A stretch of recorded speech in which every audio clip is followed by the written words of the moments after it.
Hello viewers, আপনারা দেখতে পাচ্ছেন আমি এখন আসছি সিরাজগঞ্জ সদর উপজেলার শহরের চায়নাবাদে। এটা হচ্ছে যমুনা নদী এবং যমুনার কালো জল, এই পাশে ঘাট। এই পাশে আপনারা দেখতে পাবেন ওয়াইন মিল ঘুরতেছে। এদের অনেকগুলো ওয়াইন মিল আছে এখানে, বা বায়ুকল।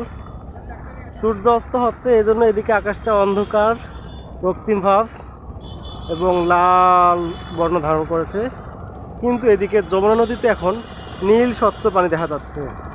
যদিও যমুনার জল কালো, কিন্তু এখানে যমুনার জলটা স্বচ্ছ নীল এবং দেখতে ভালো লাগতেছে, অনেক সুন্দর। অনেকে আসছে এবং সিরাজগঞ্জের মানুষের কাছে, সিরাজগঞ্জ শহরের মানুষদের প্রধান দর্শনীয় স্থানের চায়নাবাদ।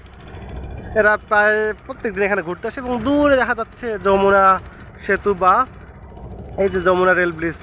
আপনারা বুঝতে পারতেছেন কিনা, এই দূরে দেখা যাচ্ছে, আমি জুম করে দেখাইলাম।